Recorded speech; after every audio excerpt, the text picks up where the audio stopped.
Welcome to another edition of Pop Up Rhetoric, where we put speeches under the microscope to see the things that really make them tick. Now, if you've been enjoying this series, I invite you to like this video, of course, and subscribe to my channel so you can stay up to date with what I've got coming. In this video, we are going way back to 1933 with Franklin Delano Roosevelt's first inaugural address. This was the speech where FDR uttered one of the most famous lines in modern political history: "The only thing we have to fear is fear itself." This analysis, along with the others that I'm doing in this current series, can be found in my new book, The Handy Communications Answer Book, available online and in bookstores today. And I've linked to this book in the description down below so you can find it easily. Now, this speech, like most inaugural addresses, was all about giving the voters a sense of unity, this feeling of shared identity and shared purpose with their new president and with the incoming government. It was also very important for FDR to cultivate a sense of determination within the voters because they were in one of the worst periods of the Great Depression, with unemployment at 25% and millions of Americans who were employed not even earning a subsistence level income. So here, Franklin Delano Roosevelt was looking to identify a common enemy that the American people could feel that they were fighting against alongside their government. This was very important because part of FDR's platform to bring America out of the Great Depression involved a significant governmental growth and expansion of federal power, something that has traditionally been rather against the typical American political ethos. Roosevelt needed to make people feel that they were all in this together, that the government was working hand in hand with them so that he could drum up the enormous amount of public support that he would need to pass the sort of bills and policies that he had campaigned on. The rhetoric of unity is what we are focusing on today, the sort of language in terms of phrases that build a sense of shared identity, a sense of greater purpose to ensure that people are going to work together, that they can and that they should work together, the voters, the American people, alongside their new president and the new government. Today's rhetorical goodies are Diacope. This is a repetition device. In a diacope, a word is repeated with only a couple of words in between, usually to clarify the sentiment and to hammer a point home or to build on its meaning. There are lots of famous diacopes out there. A good one is "the truth, the whole truth, and nothing but the truth," or "we few, we happy few, we band of brothers." We even tend to use it casually in regular conversation, like when we say things such as, "Good boy, what a good boy." That's a diacope. Pronoun change. Changing from first person, I or me, to second person, you, we, or to third person, them, they. This creates feelings of closeness and belonging, especially when you're doing the first and second person, or can create feelings of exclusion and separateness, like when you suddenly switch to the third person. It all depends on how you use the pronouns. This can be used to exclude groups of people, to give the speaker special status, or to imply a collective identity.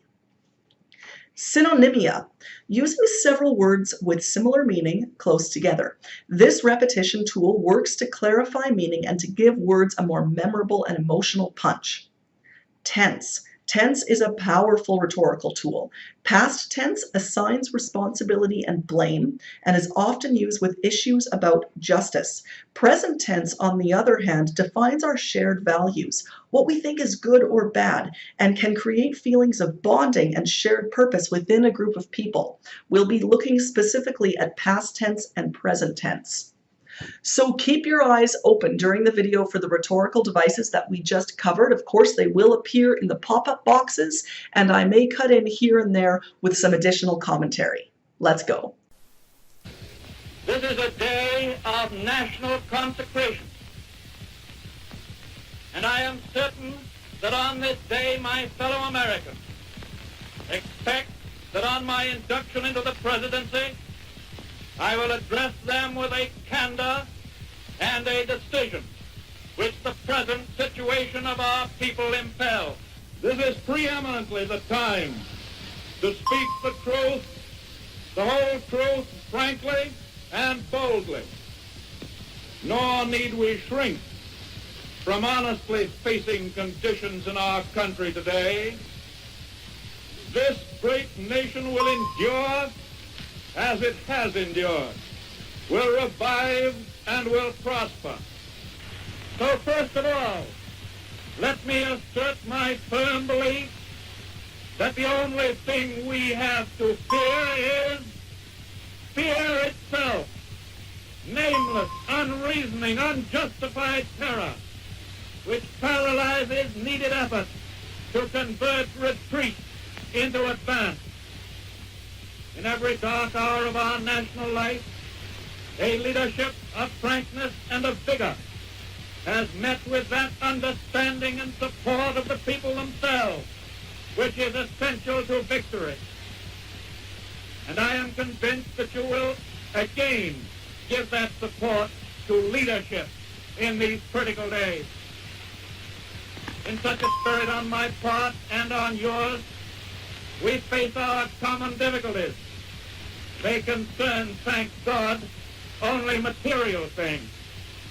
Values have shrunk to fantastic levels, taxes have risen, our ability to pay has fallen, government of all kinds is faced by serious curtailment of income, the means of exchange are frozen in the currents of trade, the withered leaves of industrial enterprise lie on every side, farmers find no market for their produce, and the savings of many years in thousands of families are gone.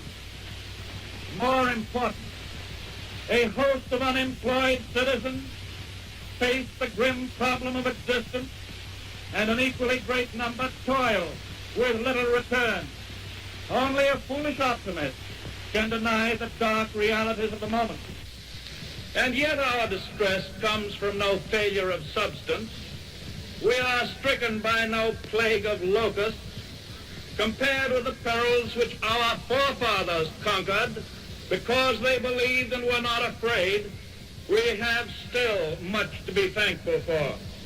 Nature still offers her bounty, and human efforts have multiplied it.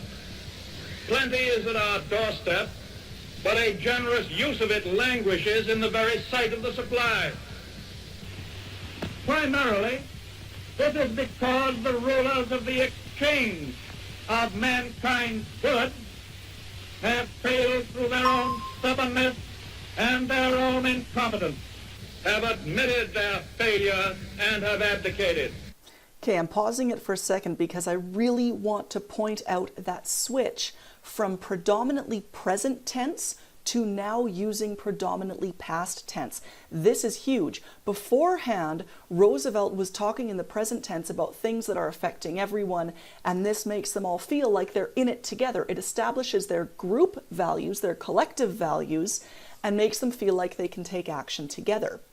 When he starts talking about the bankers and the businessmen, he switches to past tense. What he has done, past tense, is the tense of what is called forensic or judicial rhetoric. This is rhetoric that you use to assign blame to someone. It's the rhetoric of judgment.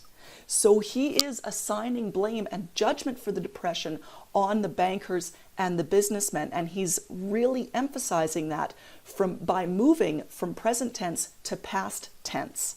Tense matters. It seems like such a small thing, but it really, really matters in what we mean and what we say. Practices of the unscrupulous money changers stand indicted in the court of public opinion, rejected by the hearts and minds of men.